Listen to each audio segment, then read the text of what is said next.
안녕하세요. 건강 365 아나운서 최인경입니다. 퇴행성 신경계 질환, 파킨슨 병입니다.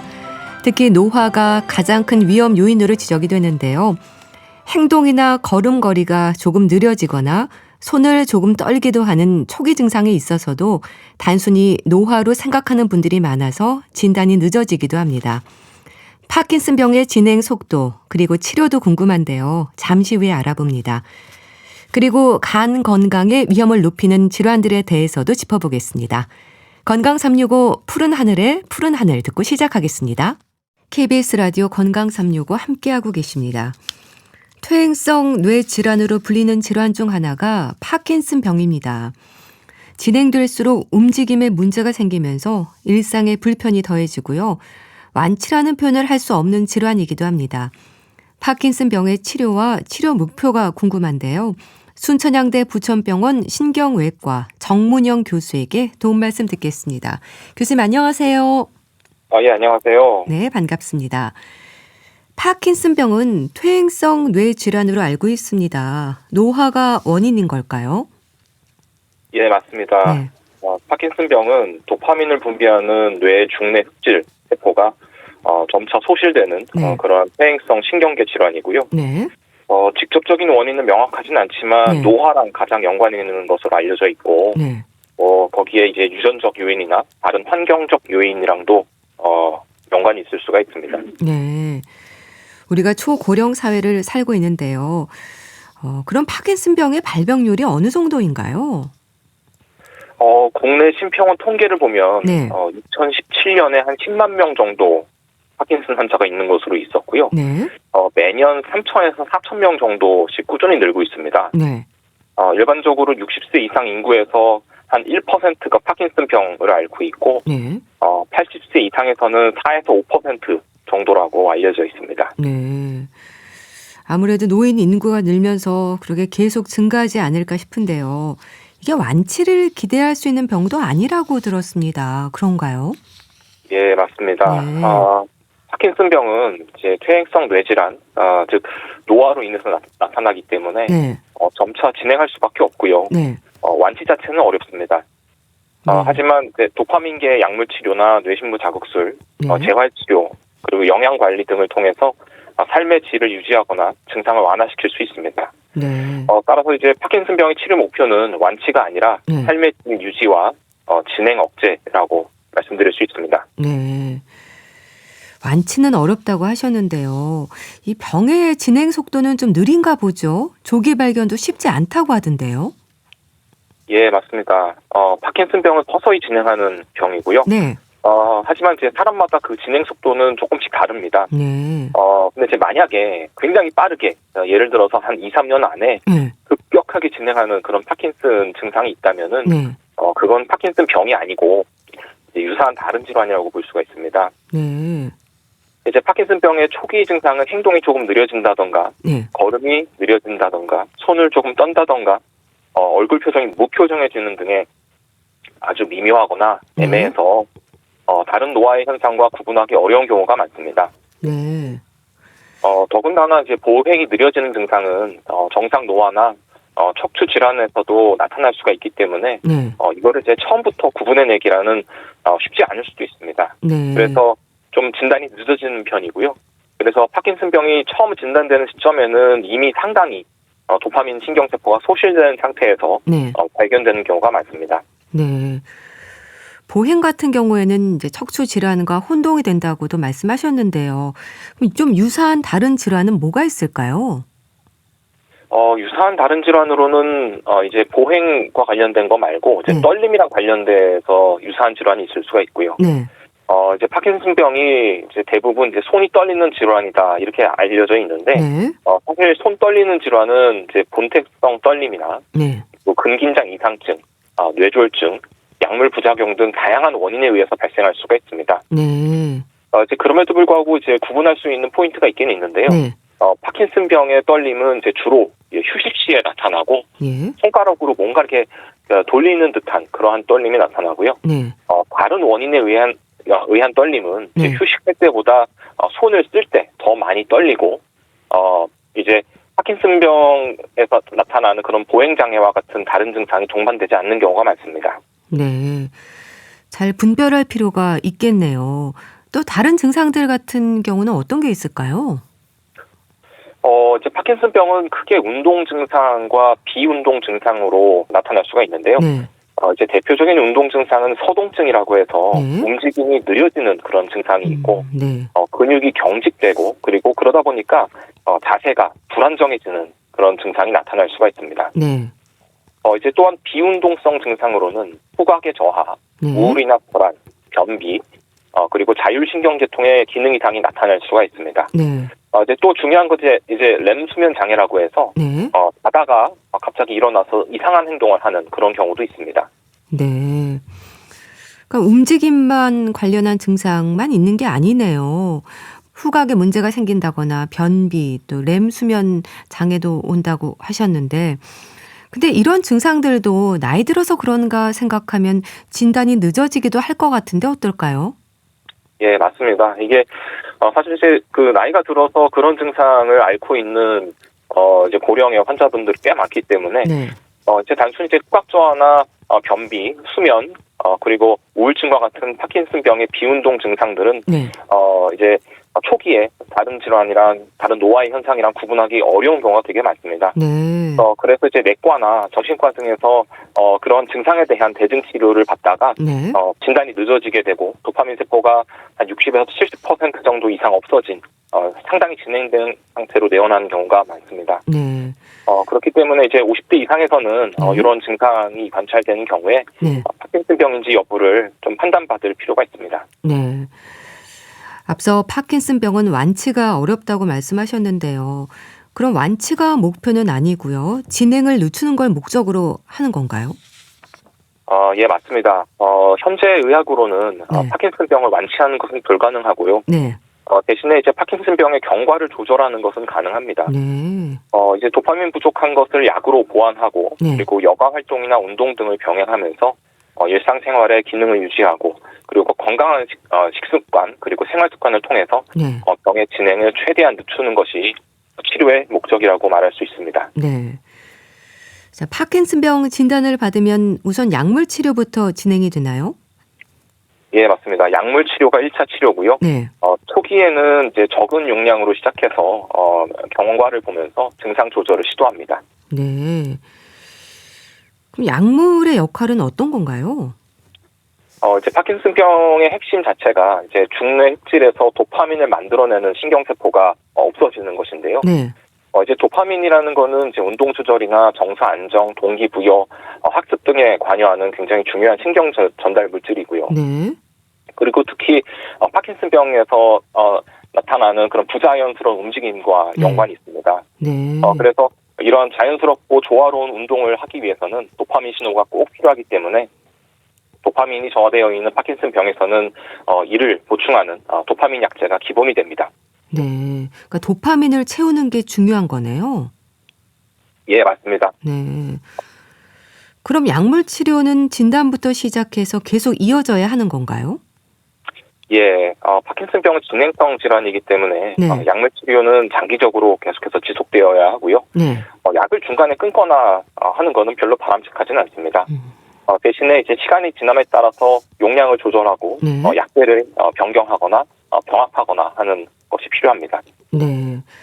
파킨슨병이 진행성 질환이어서 약물 치료가 계속 이어진다고 하셨는데요. 그럼 치료제로 쓰이는 약물은 다양한가요? 약효가 떨어지는 시기가 왔을 때 약을 바꿔주거나 해야 될 것 같은데요. 예, 맞습니다. 다양한 약물 치료제가 있고요. 네. 가장 기본적인 것은 이제 레보도파라는 약입니다. 네. 그래서 이거는 이제 도파민의 전구 물질이고, 요게 뇌 안으로 들어가면 도파민으로 바뀝니다. 네. 그래서 이 약물이 가장 효과적이긴 하지만 이 약물을 장기간 사용하게 되면은 부작용이 나타날 수 있다는 문제가 있고요. 네. 그 다음으로 사용할 수 있는 게 도파민 작용제라는 약이 있습니다. 네. 요건 이제 도파민 자체가 아니지만 도파민 수용체를 활성화시켜서 이 파킨슨병 증상을 호전시키게 되고요. 네. 또 한 가지 이제 도파민은 이제 뇌에서 만들어진 이후에 빠르게 대사되고 분해되는 특성이 있기 때문에 이렇게 개사되고 분해되는 것을 억제하는 그런 형태의 약도 있습니다. 네. 기타 항콜린제나 아만타딘과 같은 그런 다양한 약물들이 네. 파킨슨 병에서 도파민 부족에 대한 증상을 조절하는데 도움이 많이 됩니다. 네. 그럼 약효가 떨어지는 시기가 되면 나타나는 증상도 심해지나요? 예, 맞습니다. 이제 이게 파킨슨 병에서는 이제 도파민이 외부에서 공급이 되게 되는데, 네. 그게 지속적으로 유지가 되는 게 아니고, 시간이 지남에 따라서 도파민 약효가 떨어지기 때문에, 네. 이제 약효가 떨어지는 시점에서는, 이제 새로운 증상들이 나타날 수가 있습니다. 네. 특히, 장기간 약을 복용하게 되면 나타나는 그런 부작용들인데요. 네. 가장 대표적으로는 이제 약의 지속 효과가 짧아지는, 영어로는 이제 웨어링 오프라고 하는데요. 네. 그러니까 약의 효과가 스위치 내리듯이 갑자기 확 사라지는 그런 현상이 나타날 수도 있고요. 네. 그리고 약을 먹은 이후에 효과가 나타나야 되는데 네. 원래는 금방 나타나던 것이 그 효과가 점점 더 늦게 나타나는 그런 지연성 온 현상 등이 있습니다. 네. 그리고 또 이제 약을 먹어서 효과가 나타날 때는 내 의지랑 관계없이 몸이 막 움직이게 되는 그런 이상운동증이 동반이 될 수도 있습니다. 네. 그럼 그렇게 약의 효과가 떨어지면 다른 약으로 대체할 수 있는 건가요? 네, 그 다른 약으로 대체하기도 하고요. 네. 그다음에 약효가 길게 지속되는 약을 추가하기도 하고 약을 여러 번 먹기도 합니다. 그래서 약의 용량과 들어가는 횟수가 병이 진행됨에 따라서 점점 더 증가되는 그런 문제가 있습니다. 네. 그런데 그렇게 약을 더 많이 먹게 되면 그만큼 부작용의 위험도 높아질 것 같은데요. 그때는 수술적 치료도 고려를 하게 되는 건가요? 예, 맞습니다. 네. 장기간 약물 치료를 하다 보면은 네. 약물 부작용이 나타날 수밖에 없고요. 이로 인해서 몸이 자기 의지와는 관계없이 꼬이는 증상이 나타나거나 네. 움직임이 좋아졌다가 나빠졌다가를 반복하는 그런 운동 동요 현상이 심해지거나 네. 할 때는 뇌신부 자극술과 같은 수술적인 치료를 고려해야 됩니다. 네. 뇌신부 자극술 말씀하셨는데 이거는 전기 자극을 주는 건가요? 예, 맞습니다. 네. 수술병 자체처럼 네. 뇌의 깊은 곳에 있는 어떤 뇌의 특정한 부분, 그러니까 시상 하액이나 감창구 같은 곳에 전극을 삽입해서 네. 거기를 전기를 줍니다. 그러니까 전기로 자극해서 뇌의 이상 신호를 조절하는 그러한 치료 방법입니다. 네. 뇌의 이상 신호를 조절한다고 말씀하셨는데 수술 후 기대하는 부분이 구체적으로 뭔가요? 이 수술이 가장 효과를 발휘하는 부분은 바로 약물 부작용에 대한 부분입니다. 그러니까 제가 아까 전에 약을 장기간 복용하다 보면은 그러한 여러 가지 증상들이 나타날 수 있다고 말씀을 드렸는데요. 네.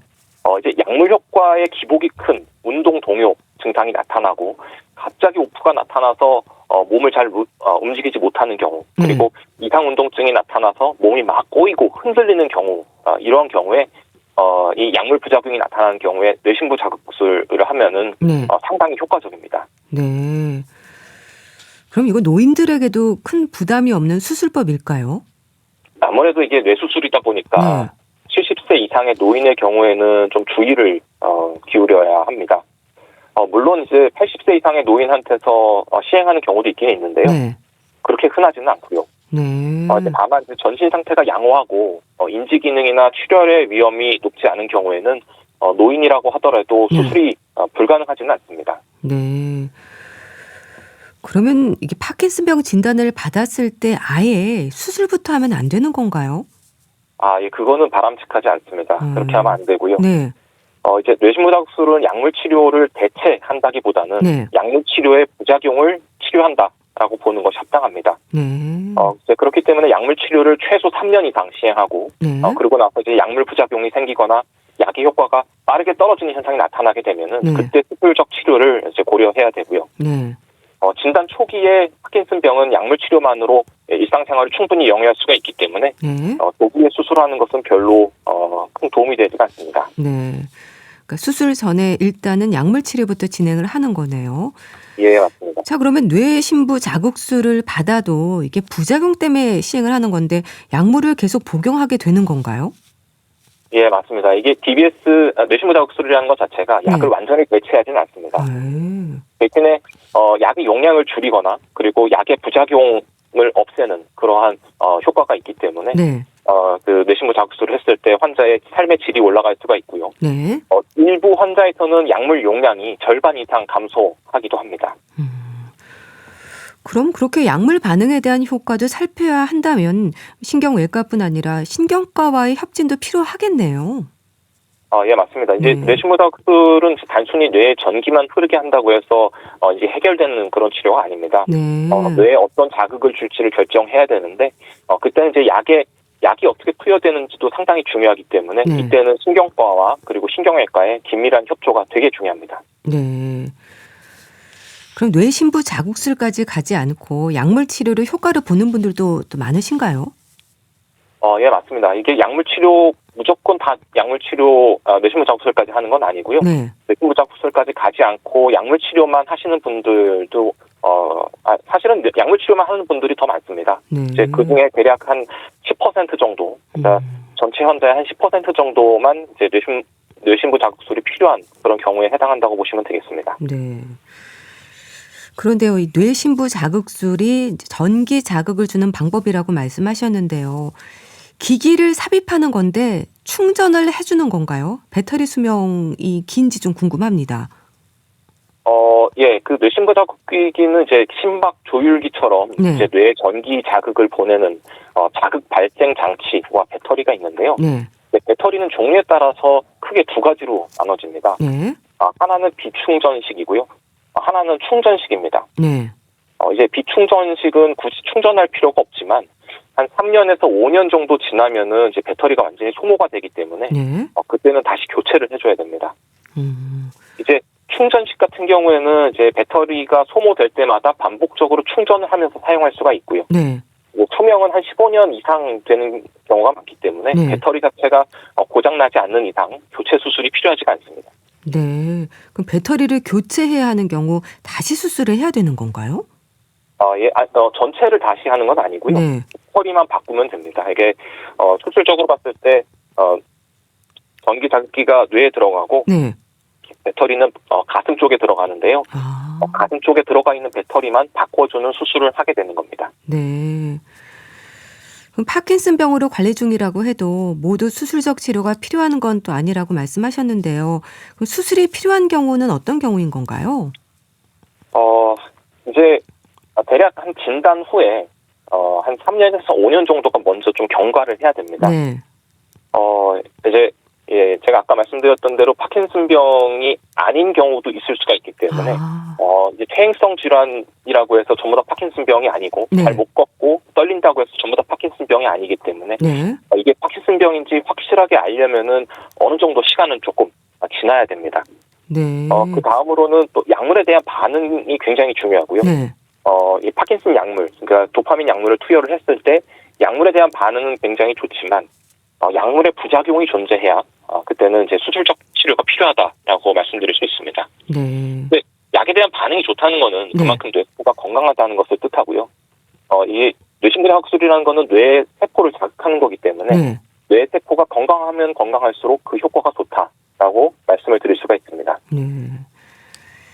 아무래도 이게 진행성 질환이라서 걱정이 되는데요. 치료를 통해서 기대하는 효과에 대해서 환자나 가족들에게도 질문을 많이 받으실 것 같은데, 그러니까 눈으로 확인이 되는 변화가 있는 거죠? 그럼요.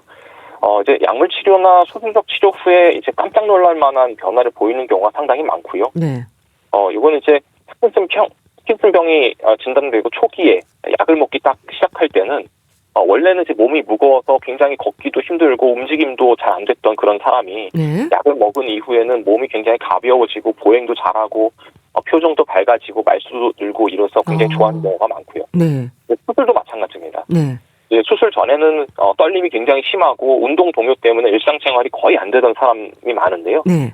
수술 후에는 떨림이 사라지고 움직임도 자연스러워지기 때문에 수술 전에 일상생활이 불가능했던 사람들의 경우에는 네. 일상생활이 가능해지고 약의 용량이 줄어서 삶의 질도 개선되는 그런 환자들이 많이 있습니다. 네. 이제 물론 환자마다 좀 차이가 있고 완전히 정상으로 돌아오지 않는 경우도 상당히 많지만 네. 이제 경우에 따라서는 내 인생이 돌아왔다라고 표현할 정도로 네. 큰 개선을 그런 경험하는 환자도 많이 있습니다. 네. 아무래도 좀 노력들이 필요할 것 같은데 일상에서도 몸을 자꾸 움직이는 운동은 중요할까요? 예, 매우 중요하고요. 네. 치료만큼이나 이 몸을 움직이는 운동이 중요하다라고 해도 네. 과언이 아닙니다. 특히 이제 여가 목적의 운동 활동이 굉장히 중요하고요. 네. 파킨슨병이 있는 환자들한테 여가 목적의 운동 활동은 단순한 여가 활동이 아니고 네. 뇌의 도파민 회로를 유지시키고 경직을 완화하고 심지어는 병의 진행을 늦추기까지 하는 그런 효과가 있습니다. 네. 이제 여기에는 걷기나 수영뿐만 아니라 네. 자전거 타기, 요가, 에어로빅 그리고 근력 운동 그리고 또 춤추기 등이 있습니다. 네. 네, 이 과정에서 이제 뇌 속의 도파민 활동도가 증가하고요. 네. 집중력과 인지 기능도 개선이 되고 그리고 뿐만 아니라 자기 효능감이 회복이 돼서 네. 궁극적으로는 삶의 질이 향상되는 그런 효과를 누릴 수가 있습니다. 네. 알겠습니다. 자, 오늘은 파킨슨병의 진단과 치료에 대해서 알아봤는데요. 순천향대 부천병원 신경외과 정문영 교수와 함께했습니다. 말씀 감사합니다. 예, 감사합니다.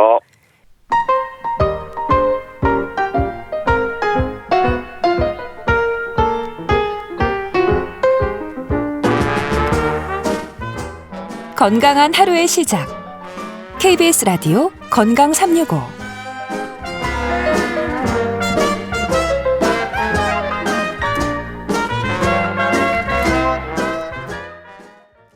KBS 라디오 건강 365 함께하고 계십니다. 간 건강을 생각하면 술을 가장 먼저 떠올립니다. 그런데 정말 술이 가장 큰 문제인 걸까요? 간을 힘들게 하는 위험 요인들. 인제대학교 의과대학 가정의학과 김경호 교수에게 도움 말씀 듣겠습니다. 교수님 안녕하세요. 네, 안녕하세요. 네, 반갑습니다. 흔히 말하는 만성 간 질환을 일으키는 위험 요인에 대해서 물론 술이 빠지지 않죠? 네, 그렇습니다. 네, 이제 술 같은 경우에 이제 우리나라 통계를 보게 되면 15세 이상 인구 기준으로 봤을 때 네. 우리나라 국민이 1인당 소비하는 알코올 양이 이 평균 8리터 정도라고 그러는데요. 네, 이것을 그 20도 소주로 치게 되면 평균 1인당 약 115병, 네. 맥주는 뭐 330캔에 이르는 정도로 굉장히 많이 마시고 있는데 네. 이것이 이제 평균 수치이기 때문에 이보다 훨씬 적게 마시는 분도 계시지만 더 많이 드시는 분도 계셔서 네. 우리 국민들의 3.5%는 알코올 사용 장애, 그러니까 100명 중에 서너 명은 과도한 음주로 인해서 정신적으로나 또 신체적으로 또 사회적 기능에 장애가 생기는 것으로 알려져 있는데요. 네. 네, 이렇게 이제 술을 많이 마시게 되면 이제 간에도 악영향이 있고, 네. 뭐 사회생활 하는데도 뭐 학교나 직장, 가정에서 문제가 될 수 있고, 또 이제 술을 안 먹으면 금단 증상이 있어서 뭐 떨리거나 잠이 안 오고 불안하고 금단 증상이 생긴다든지, 네. 끊고 싶어도 계속 마시거나, 또 이제 위험한 걸 알면서도 음주운전 한다든지 이렇게 술과 관련된 문제들이 네. 끊임없이 이어지고 있습니다. 네. 그렇게 술이 위험 요인이 되고요. 또 술만 문제가 아니라 다른 많은 이유들이 있죠. 간염이 가장 큰 문제이지 않나요? 네, 그렇습니다. 이제 만성 간 질환 하게 되면 이제 간에 생기는 모든 만성적인 손상, 네. 그 중에 하나가 가장 큰 것이 이제 염증이 되겠고요. 네. 그 밖에도 이제 뭐 섬유화라든지 또 뭐 지방이 끼어 있다든지 네. 이런 것들이 다 만성 간 질환인데 네. 이제 만성 간염 하게 되면은 그 간의 염증이 만성적으로 6개월 이상 지속되는 상태라고 할 수가 있겠는데 네.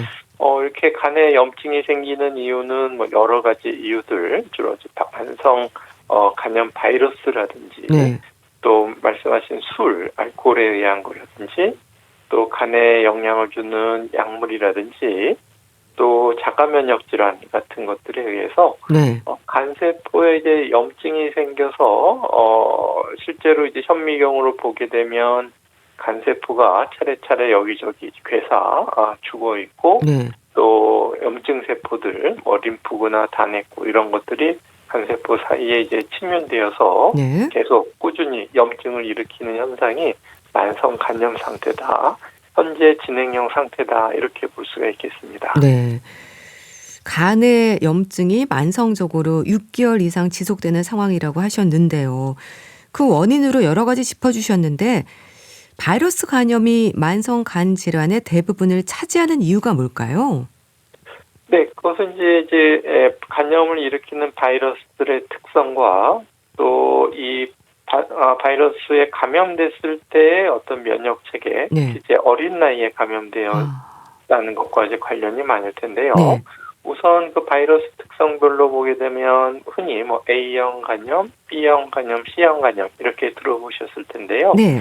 주로 이제 A형 간염은 주로 급성 간염을 일으켜서 심하게 염증을 일으켰다가 낫게 되는 이런 급성 과정을 거치고 네. 만성화가 잘 되지 않는데 이제 B형이나 C형 간염도 물론 급성 바이러스 간염을 일으키기도 하는데 네. 그 중에 일부는 완전히 없어지지 않고 계속 몸에 남아서 간염을 일으키는데 특히 이제 이러한 B형이나 C형 바이러스에 어린아이 때 감염이 되게 되면 아직 그 면역 체계가 미성숙한 시기이기 때문에 이러한 B형, C형 간염 바이러스를 효과적으로 완전 제거하지 못하고 네. 면역 관용 상태라고 해서 계속 몸에 남아있는 상태가 되기가 쉽겠습니다. 네. A형, B형, C형 간염 얘기해 주셨는데요. 그런데 그래도 B형 간염의 경우 예방접종이 시행되고 있어서 위험이 많이 줄었다고 들었습니다. 네, 맞습니다. 보통 이제 B형 간염은 3번 맞는데 네. 생후 6개월 이내에 3차 접종까지 다 마치게 되고 네. B형 간염을 보유하고 있는 산모에서 태어난 신생아는 네. B형 간염 백신과 함께 이제 면역 글로불린도 이제 함께 투여하고 있어서 어린 시기에 B형 간염에 노출되는 것을 최소화하고 있는데요. 네. 그렇기 때문에 실제로 통계적으로 봤을 때 1980년대에는 우리나라 전체에서 만성 B형 간염인 표면항원 양성률이 약 한 7, 8% 정도로 알려졌는데 네. 최근에는 절반 이상 감소해서 한 3% 정도로 많이 감소됐고 네. 특히 B형 간염 예방 접종이 본격적으로 도입돼서 시행된 세대들 현재 30세 이하의 영유아 청소년 같은 경우에는 네. 거의 지금 만성 B형 간염이 거의 사라진 수준 정도로 많이 줄어들었다고 할 수 있겠습니다. 네. 만성 간 질환의 원인으로 술, 또 바이러스 간염 말씀 주셨고요. 그리고 또 하나의 주된 이유로 지방간이 지적이 되는데요. 알코올성 지방간, 비알코올성 지방간으로 구분되죠. 네, 맞습니다. 이제 간에 지방이 과도하게 축적된 상태를 지방간으로 부르게 되는데요. 네. 물론 이제 간에 어느 정도 지방이 있어야 되지만 여러 가지 이유로 또 비정상적으로 간에 지방이 많은 상태. 알코올성 지방 같은 경우에는 네. 알코올에 의해서 간세포 내에서 지방의 합성이 증가하고 또 분해는 잘 되지 않고 또 이 알코올에 의해서 염증 반응과 또 간세포 손상이 복합적으로 작용해서 네. 간세포 내에 지방이 많이 축적이 되겠고 네. 비알코올성 지방간 같은 경우에는 술을 거의 마시지 않음에도 불구하고 주로 이제 비만이나 당뇨병, 고지혈증 이런 것들과 관련해서 네. 간세포에 지방이 과도하게 쌓이는 질병이 바로 비알코올성 지방간이 되겠는데 네. 물론 이제 이렇게 딱 나눠지는 건 아니고 둘 다 동시에 그러니까 비만하시면서 술도 많이 드시는 분들 이런 분들은 알코올성, 비알코올성 지방간이 혼재한다고 할 수 있겠습니다. 네. 비만, 당뇨, 고지혈증과 관련해서 특히 비알코올성 지방간의 위험이 높아지고 있다고 하던데요. 어떻게 이해하면 될까요? 네, 이제 절대적으로 아무래도 이제 비만 인구가 이제 급증한 것과 관련이 많을 텐데요. 네. 아무래도 신체 활동, 운동이 부족하다든지 또 식습관, 그러니까 상대적으로 고칼로리, 고지방, 또 정제한 탄수화물 과다 섭취 네. 이런 것들과 관련해서 네. 비알코올성 지방, 물론 이제 검사를 많이 해서 환자가 많이 발견된 것도 있지만, 네. 최근 5년간 비알코올성 지방간 환자가 예전에 비해서 40% 이상 증가했다는 보고도 있어서, 네. 확실히 많이 증가하고 있는 추세로 볼 수 있겠습니다. 네. 그런데 지방간은 말 그대로 간에 지방이 많은 거잖아요. 어느 정도를 말하는 걸까요? 네, 보통 간 무게의 5% 이상이 이 지방으로 차지할 때 지방간이라고 진단을 하는데, 네. 사실 이제 간 무게를 직접 재기는 어렵기 때문에 네. 우리 간 세포, 간 조직 검사에서 또 지방이 어느 정도 쌓여 있는가를 볼 수도 있지만, 네. 이 간 조직 검사라는 것 자체도 실제 간을 생검하는 자체가 또 위험할 수 있기 때문에, 네. 물론 우리가 이제 간 상태를 정확하게 보기 위해서는 간 조직 검사를 시행할 수도 있지만, 네. 보통은 이제 우리가 영상 검사, 특히 이제 초음파 검사 같은 것을 했을 때 간에 지방이 어느 정도 축적되어 있나 이렇게 좀 추정해 볼 수가 있겠고, 네. 또 이제 CT나 MRI에서도 간에 지방이 많이 쌓였을 때 변화를 가지고 우리가 지방간 여부를 알 수가 있는데, 네. 지방간도 이제 조금 쌓였냐, 많이 쌓였냐 이런 것들을 3단계로 구분해서 경증, 중간, 심한 거 이렇게 3개로 구분하긴 하는데, 네. 어떻게 딱히 선으로 정해진 건 아니고, 또 간의 부분별로 지방이 좀 정도가 차이 있게 또 지방이 쌓이는 경우도 있고, 네. 또 경증과 중등도 사이 정도 이렇게 또 볼 수도 있어서, 네. 일단은 아주 명확한 경계는 아니지만, 네. 또 우리가 지방간의 심한 정도도 우리가 어느 정도 영상 검사를 통해서 추정해 볼 수가 있겠습니다. 네. 그렇게 간 세포에 지방이 침착이 되는 건 하루아침에 그런 일이 생기는 게 아니라 서서히 진행이 되는 거죠? 네, 그렇습니다. 우리가 칼로리 섭취의 균형, 그러니까 네. 먹은 만큼 우리가 에너지를 소모하고 또 소모한 만큼 정확하게 칼로리를 섭취하는 게 사실은 좀 쉽지는 않기 때문에, 네. 때로는 뭐 덜 먹고 또 때로는 좀 더 먹을 수는 있는데, 이제 말씀하신 것처럼 뭐 이런 것들이 수개월 또 수년간 이렇게 잘못된 식습관, 또 뭐 운동 부족, 또 음주 이런 것들이 누적되게 되면 네. 간 세포에 이러한 지방이 서서히 꾸준히 쌓이면서 진행되는 것이기 때문에, 네. 꾸준한 생활 습관 개선이 매우 중요한 질병이 되겠습니다. 네. 알코올성 지방간과 비알코올성 지방간 얘기해 주셨는데요. 지방간의 위험에서 술을 전혀 하지 않음에도 지방간 진단을 받을 때 억울해하는 경우가 많거든요. 그러니까 이런 경우가 비알코올성 지방간인 거죠? 네, 그렇습니다. 이제 네. 술을 드시지 않는데도 이제 지방간이 있다. 또 간세포 기능 수치를 했을 때도 약간 또 수치가 올라가 있는 경우에, 네. 우리 지방간과 또 간 수치가 왜 올라갔을까 했을 때 의사들이 이제 흔히 먼저 물어보는 것이 이제 술을 드시는지, 또 간에 안 좋은 뭐 약을 드시고 계시는 것이 없나 이런 것들을 여쭤보는데, 네. 대부분 이제 술을 드시냐는 질문에 굉장히 또 의아해하시거나 뭐 억울해하시는 분들이 종종 계실 수가 있는데요. 네. 근데 예전에는 이제 그런 분들이 굉장히 많은데, 요즘들은 또 이제 검진도 여러 번 하시고 또 비알코올성 지방간도 많이 이제 용어가 익숙해지셔서, 네, 뭐 좀 예전보단 줄었지만, 술을 안 먹어도 이제 간이 나빠질 수 있다라는 것들에 대해서, 네. 우리가 그것이 이제 비알코올성 지방간이고, 음주하지 않더라도 특히 이제 복부 비만, 뱃살이 지방간과 아주 관련이 많다고 할 수가 있겠습니다. 네. 이 지방간 진단을 받아도 워낙 흔해서 그런지 대수롭지 않게 여기는 분들도 있는데요. 지방간 자체보다 간 경변증이라든지 뭐 간암으로의 위험 때문에 더 조심해야 하는 걸까요? 네, 그렇습니다. 물론 이제 지방간이 매우 흔하고 또 지방간도 심한 정도가 다르고, 또 지방간이 생긴 앓고 계신 기간도 사람마다 차이가 있기 때문에, 간경변증이나 간암으로의 위험성도 또 좀 어느 정도 차이가 있고, 그렇게 뭐 위험률이 높다고 할 수는 없지만은, 이제 문제는 이제 우리가 이제 지방간과 또 지방간에 의한 간염, 간기능 수치 이런 것들이 올라가 있다는 것을 진단을 받았음에도 불구하고 네. 평소 뭐 증상이 없고 또 평소 이제 생활 습관, 식습관이나 운동 습관이라는 것을 웬만한 의지가 아니고는 이렇게 바꾸시는 것이 참 쉽지가 않기 때문에 그렇죠. 네, 계속 교정되지 않고 지속되는 경우가 많은데요. 네. 사실은 이제 지방간과 지방간염이 있다고 진단받았지만 그 사이에는 이미 어느 정도 눈에 보이지 않는 간 섬유화가 함께 진행되고 있다고 이제 보셔야 되고요. 네. 네, 우리가 이제 간의 섬유화라는 거는 말 그대로 이제 간세포가 딱딱하게 굳었다. 간이 이제 흉터로 굳어졌다. 이런 뜻이거든요. 네.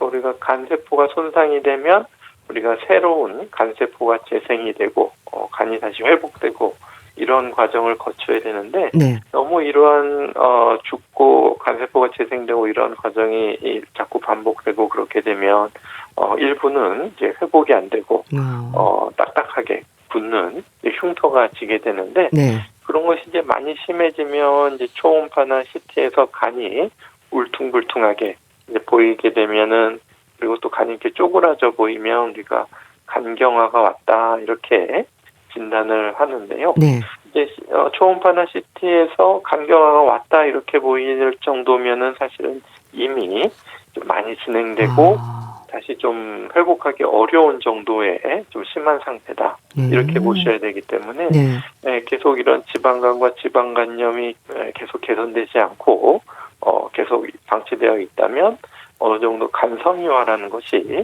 간경화라는 것이 진행되어 있다 이렇게 좀 경각심을 가지셔야 되겠고요. 네.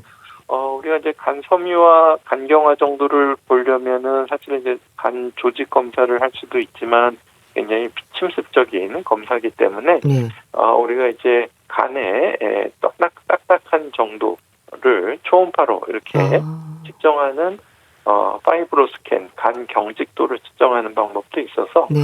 이러한 특수한 초음파를 통해서 우리가 눈에 보이지 않는 간경화가 어느 정도 진행됐는지를 우리가 혈액 검사와 함께 결합해서 어느 정도 예측을 할 수가 있겠습니다. 네. 지방간의 요인으로 비만 지적하셨습니다. 그런데요, 마른 몸을 가진 분들도 지방간 진단을 받는 경우도 많지 않나요? 네, 그렇습니다. 우리가 비만 기준, 그러니까 체질량 지수나 복부, 허리둘레 자체가 많이 나오진 않았는데도 네. 지방간이 있는 경우가 있고요. 네. 실제로 지방간 환자 10명 중에 한두 분은 마른 지방간에 이제 해당되는 것으로 알려져 있는데, 네.